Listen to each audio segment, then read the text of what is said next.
Hi friends, मैं हूँ हरीश। तो आज के हैशटैग फार्मा ऑनलाइन लेक्चर की सीरीज का टॉपिक का नाम है क्लासिफिकेशन ऑफ पाउडर, जो कि हमारे सॉलिड डोसेज फॉर्म इस चैप्टर का थर्ड पार्ट है। बाकी सभी पार्ट्स की लिंक आपको नीचे डिस्क्रिप्शन बॉक्स में मिल जाएंगे, जाकर ज़रूर देख लेना। और एक बात बताना चाहूँगा, लेक्चर स्टार्ट करने से पहले डिस्क्रिप्शन बॉक्स में आपको व्हाट्सएप ग्रुप की और टेलीग्राम चैनल की लिंक मिल जाएंगी, जाकर जरूर ज्वाइन कीजिए। वहाँ पर सभी फ्री लेक्चर्स और जो भी सभी फ्री स्टडी मटेरियल होता है pharmacy related, D pharmacy course के रिलेटेड, वहाँ पर आपको जल्दी से जल्दी अवेलेबल होता रहता है। तो ज़रूर ज्वाइन कीजिए और अपने सभी दोस्तों को भी ज्वाइन करने के लिए बोल देना, जिससे कि उनको भी हेल्प हो जाएंगी। So let's start our lecture. तो देखो, हमने पहले जो भी दो पार्ट थे हमारे सॉलिड डोसेज फॉर्म, उसमें पाउडर क्या है, उसके एडवांटेजेस क्या है, डिसएडवांटेजेस क्या है, उसको भी कवर किया। उसके बाद सेकंड पार्ट में मिक्सिंग ऑफ पाउडर ये टॉपिक कवर किया। तो अभी जो थर्ड पार्ट है, इसमें हम क्या करेंगे, क्लासिफिकेशन ऑफ पाउडर देखने वाले हैं। और ये पूरा क्लासिफिकेशन बहुत बड़ा है, इसलिए पूरा क्लासिफिकेशन इस पार्ट में नहीं कवर होगा।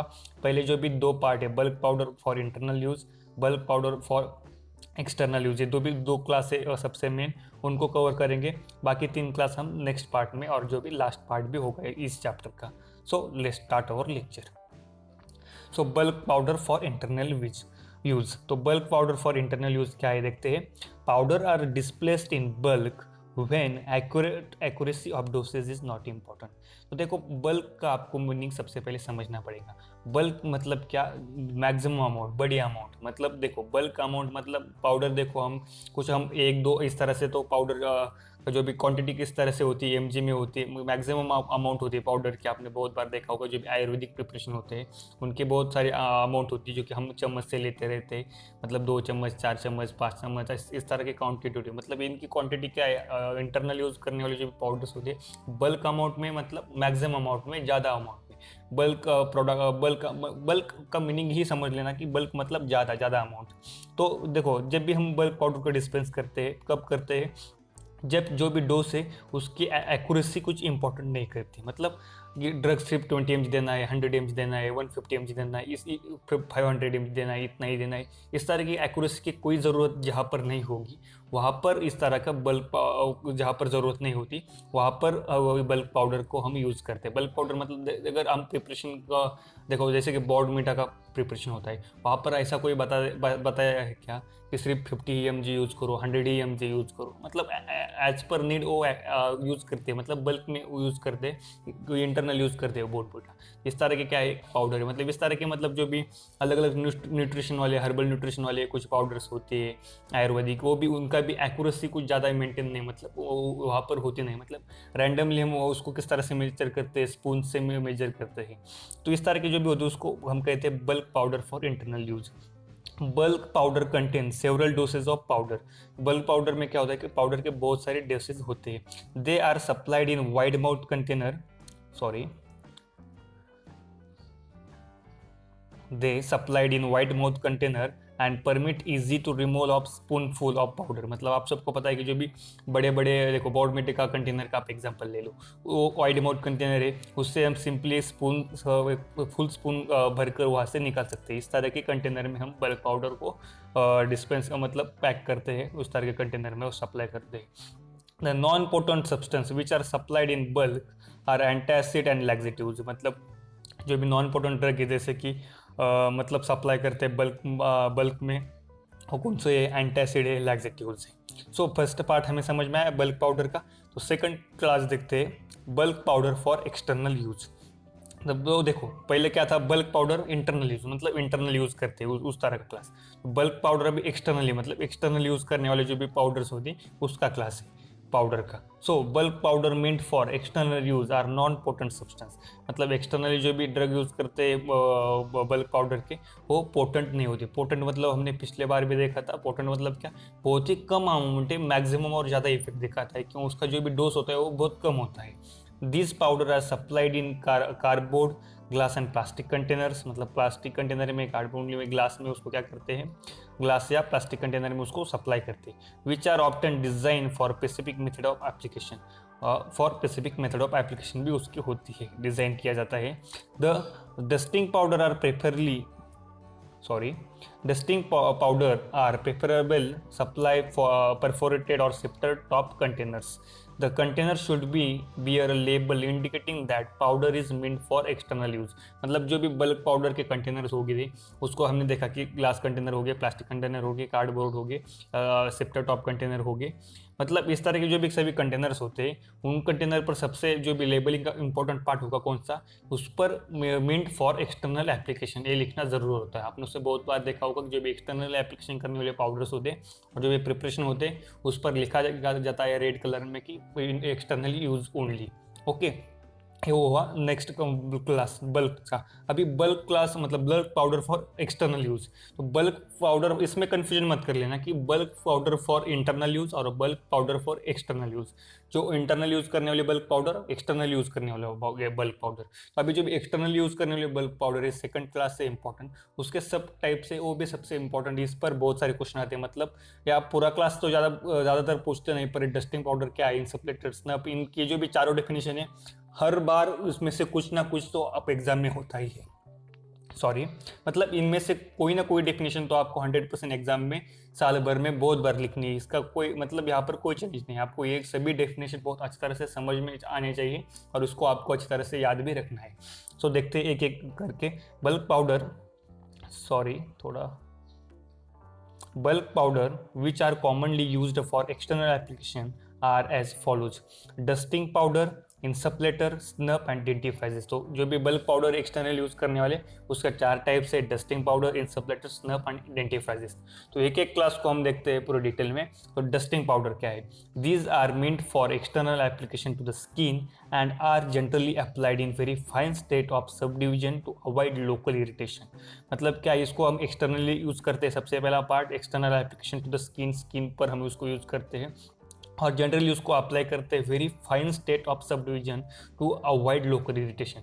लोकल इरिटेशन को अवॉइड करने के लिए उसको अप्लाई किया जाता है very fine state of sub division. So hence dusting powder should be passed through the sieve number 80 to enhance their effectiveness। तो sieve नंबर्स वगैरह आपको पिछले साल आपने पढ़ा है, उसमें से आपको पता चल गया होगा कि मतलब क्या है कि sieve नंबर 18 से उसको पास करते हैं जिससे कि जो उसकी जो इफेक्टिविटी है उसको ज़्यादा एनहांस हो। सो अब आपको इतना याद रखना जरूरी है मैक्सिमम, मतलब जो पहली डेफिनेशन है, these are meant for external application to the skin, sorry थोड़ा प्रॉब्लम हो रहा है, external application to the skin and generally applied in very fine state of subdivision to avoid local irritation। तो dusting powder की आपको definition समझ में आ गई। यहाँ तक अगर आपने लेक्चर देखा है तो कमेंट बॉक्स में ज़रूर बताना कि आपको लेक्चर का फ़ायदा हो रहा है और आपको देख रहे हो। और एक रिक्वेस्ट करूँगा कि आप इंस्टाग्राम पर कनेक्ट हो जाए, वहाँ पर मैं आपसे बातें करता हूँ, वहाँ पर भी आपको बहुत सारा इंपॉर्टेंट और जो भी इन्फॉर्मेशन है हमारे फील्ड के रिलेटेड वो मिलती रहती है। सो डस्टिंग पाउडर का जो भी ये भी सबसे इंपॉर्टेंट पार्ट है, मेडिकल डस्टिंग पाउडर और सर्जिकल डस्टिंग पाउडर, इसके ऐसे 2 टाइप आती है। तो ये 2 टाइप पर भी बहुत सारे क्वेश्चन पूछे जाते हैं, तो इसको भी आपको अच्छी तरह से करना बहुत ज़रूरी है। तो मेडिकल डस्टिंग पाउडर क्या है? तो medical dusting powder are mainly for superficial skin conditions. मतलब मेडिकल डस्टिंग पाउडर जो भी होती है तो सुपरफिशियली स्किन कंडीशन, मतलब जो भी स्किन के कोई प्रॉब्लम होती है सुपरफिशियली एक्सटर्नली, उनके लिए यूज़ की जाती है। Whereas surgical dusting powder, मगर यहाँ पर अभी सर्जिकल डस्टिंग की बात करें तो are used for body cavity में उनका यूज़ किया जाता है। एंड ऑल्सो मेजर वाउंड्स, जो भी मेजर वाउंड्स होते हैं as a result of burn के वजह से होने वाले wounds, and umbilical cord of infants. यहाँ पर क्या कहा, उसको किसको यूज़ किया जाता है? सर्जिकल डस्टिंग पाउडर को। Surgical dusting powder must be Sterlite. Surgical dusting powder जो भी होती है जो हमेशा स्टराइल होती है, उस स्टराइल ही होनी चाहिए उसका यूज़ करने से पहले। Whereas medical dusting powder must be free from pathogenic microorganism।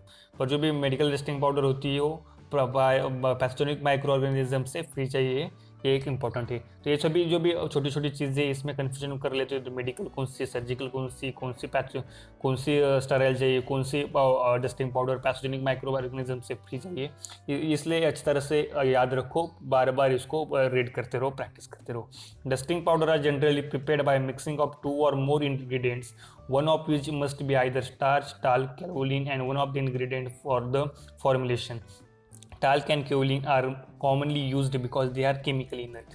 जो भी डस्टिंग पाउडर्स होती है वो प्रिपेयर किए जाते हैं 2 या 2 से ज़्यादा इंग्रेडिएंट एक साथ मिक्स कर जिससे कि मैक्सिमम टाइम स्टार्च टाल्क और केओलिन ऐसे इंग्रेडिएंट होते हैं फॉर्मुलेशन में, और टाल्क और केओलिन मोस्टली कॉमनली यूज़ यहाँ पर किया जाता है क्योंकि वो केमिकली इनर्ट होती है। तो ये भी याद आपको, छोटी छोटी जो भी चीज़ें होती है जैसे कि talc and kaolin commonly use किया जाता है, तो ये इस पर भी अलग अलग टाइप से आगे भी क्वेश्चन आ सकते हैं आपको और आपके एग्जाम में भी पूछा जा सकता है। तो ये भी आप याद रखा करो अच्छी तरह से। So, however, since such ingredients are readily contaminated with pathogenic bacteria, these must be sterile by dry heat method 160 degree Celsius for 2 hours before their use. मतलब कंटेमिनेशन होता है या कोई पैथोजेनिक माइक्रो ऑर्गेनिज्म है डस्टिंग पाउडर्स में, तो उसको स्टराइल किया जाता है कौन सी मेथड से? ड्राई हीट मेथड से। देखो इसको याद रखना है आपको, जो भी डस्टिंग पाउडर को हम स्टराइल किससे करते हैं? ड्राई हीट मेथड से। कितने टेम्परेचर पर? 160 डिग्री सेल्सियस फॉर 2 आवर्स, 2 घंटे के लिए 160 डिग्री सेल्सियस के लिए ड्राई हीट मेथड से। सो उसका यूज़ करने से पहले ये इंपॉर्टेंट, इसलिए मैंने अलग कलर में भी उसको हाईलाइट करके दिया है।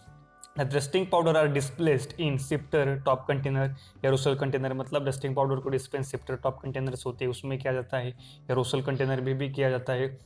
इसको अगर देखना तो आप गूगल पे जाकर इमेजेस देख सकते हो। The pressure aerosol container कॉस्टेलर and the sifter top container but they help in the easy application of the preparation. Dusting powder में also be applied with the powder puff और sterile gauze pad, मतलब इसको apply किया powder पप जिससे और sterile gauze pad से। Dusting powder are generally considered to be non toxic, मतलब डस्टिंग पाउडर तो नॉन टॉक्सिक होती है, पर उसको अगर इनहेल किया जाता है फाउंड पाउडर को, इंग्रेडिएंट को इन्फेंट्स ने, मतलब जो बहुत छोटे बच्चे होते हैं उनको गलती से किसी, तो इससे क्या हो सकता है कि पल्मोनरी इन्फेक्शन हो सकता है। तो नॉर्मल नहीं, पर बहुत जो इन्फेंट्स होते हैं उनके ग्रुप में अगर किसी ने इसको इनहेल कर दिया तो उसको पल्मोनरी इन्फेक्शन के चांसेस है। तो वैसे तो ये नॉन टॉक्सिक है dusting powder. So proper care must be taken while handling this preparation. ये प्रिपरेशन जब भी हैंडल करते हैं उसको अच्छी तरह से पूरी प्रॉपर जो भी केयर है वो लेने ज़रूरी होती है। डस्टिंग पाउडर में used for antiseptic, astringent, absorbent, antiperspirant and antipruritic action. तो जो भी डस्टिंग पाउडर की यूज़ क्या है? एंटीसेप्टिक है, एस्ट्रिंजेंट है, एब्सॉर्बेंट है, एंटीस्पर्सपेरेंट है, एंटीपोरोटिक एक्शन है। सो इसमें से जो भी डेफिनेशन है इसके आपको मीनिंग आपको पता भी है, फिर भी आप मुझे कमेंट बॉक्स में बताना जिससे कि आपकी भी एक्टिविटी इन्वॉल्व हो। सो अभी देखते हैं नेक्स्ट। तो पहला हमने डस्टिंग पाउडर देखा, अभी देखते हैं इंसफ्लेशन क्या है? These are the medicated dusting powders meant for introduce into the body cavity such as nose, throat, ears and vagina with the help of any apparatus known as insufflator. मतलब insufflator क्या है? एक medicated dusting powder है जिसको हम body cavity में introduce करते हैं, जैसे कि नोज है हमारा, थ्रोट है, ईयर है एंड वजाइना है। इसको हम उस पाउडर को इंट्रोड्यूस करते हैं कि किसके हेल्प से? एपरेटस इंसफ्लेटर के हेल्प से। उसको क्या कहते हैं हम? Insufflation. Spray the powder into the stream finely divided particle are over the site of application, मतलब उसको स्प्रे करते हैं जैसे किसके हेल्प से? इंसफ्लेटर के हेल्प से उस डस्टिंग पाउडर को पर्टिकुलर बॉडी कैविटी में, जैसे कि ईयर है, थ्रोट है, वजाइना है, nose. So next जो भी है snap. These are finally divided solid dosage form of medicament which are inhaled into the nostril for its antiseptic, bronchodilator and decongestant actions. Snub जो भी मतलब क्या है उसको इनहेल किया जाता है नॉस्ट्रिल से, मतलब नाक में उसको इनहेल करते हैं डायरेक्टली, कि उसके एक्शन क्या है? एंटीसेप्टिक है, ब्रोंकोडायलेक्टर है और डीकंजेस्टेंट एक्शन भी है। Snuff are dispensed in flat metal box with legal lid. तो देखो जो भी स्नब होते हैं, स्नब अभी अवेलेबल नहीं है, मतलब आपको देखने को कभी मैक्सिमम दिखने नहीं मिलेंगे, ये बहुत ओल्ड मेथड है स्नब की। सो इसको अगर आपको देखना है तो आपने अगर मुझे एग्जांपल बताना, अगर आप सेब स्नब देखा है तो मैंने देखा है, मुझे पता है, पर बहुत लोगों को उसके बारे में कुछ नहीं पता और अभी उसका कोई डोसेज फॉर्म ज़्यादा अवेलेबल भी नहीं होते। सो अभी लास्ट जो भी है सेकंड क्लास का लास्ट जो भी सब क्लास है, मतलब हमारा bulk powder for external use, उसका जो भी सब क्लासेस थे उसका लास्ट क्लास है अभी डेंटिफ्राइजिस, मतलब टूथ पाउडर। आपको पता है कि कोलगेट की पहले भी पाउडर फॉर्म में भी कोलगेट मिलती थी, उसको क्या, वो भी किसका एग्जाम्पल है? डेंटिफ्राइजिस का। These are applied with the help of toothbrush for cleaning the surface of teeth. इसका ये क्या करते हैं? मतलब हमारे जो भी टीथ होते हैं उसको क्लीन करने के लिए, टीथ का सरफेस क्लीन करने के लिए, दांत का सरफेस जो भी है उसको क्लीन करने के लिए यूज़ करते हैं, उसको अप्लाई करते हैं टूथब्रश के हेल्प से। They contain suitable detergent and soap, some abrasive substance and suitable flavor. उसमें क्या होता है? सोप होता है, डिटर्जेंट होता है, सब एब्रेसिव सब्सटेंस होते हैं और उसमें सुटेबल फ्लेवर भी होता है। आप सबने एड्स में देखा होगा ना कि क्या आपके टूथपेस्ट में नमक है, क्या आपके टूथपेस्ट में नमक और नींबू है, मतलब इस तरह के जो फ्लेवर में दिखाते हैं वो उस टाइप में। The abrasive agent such as calcium sulphate, magnesium carbonate, sodium carbonate and sodium chloride used in fine powder. मतलब जैसे कि एब्रेसिव एजेंट कौन से है, कैल्शियम सल्फेट है, मैग्नीशियम कार्बोनेट है, सोडियम कार्बोनेट है, सोडियम क्लोराइड है, उसको हम यूज़ करते हैं। Strong abrasive substance should however not to be used, it may damage tooth structure. मतलब स्ट्रॉन्ग जो भी एब्रेसिव होती है उसको यूज़ नहीं किया जाता, क्योंकि जो भी हमारा टूथ का स्ट्रक्चर होता है उसको डैमेज कर सकता है, वो हार्मफुल हो सकता है। सो स्ट्रॉन्ग एब्रेसिव वहाँ पर यूज़ नहीं करते। सो आई होप आपको इससे हेल्प हो गई होगी, आपको लेक्चर समझ में आ गया होगा। नेक्स्ट बाकी जो भी 2 क्लासेस है उसके 3 क्लासेस से नेक्स्ट पार्ट में कंटिन्यू करेंगे। यहाँ तक वीडियो देखा तो जरूर कमेंट बॉक्स में बताना, इंस्टाग्राम पर मैसेज करना। So thanks for watching video, मिलते हैं नेक्स्ट वीडियो में। Bye bye.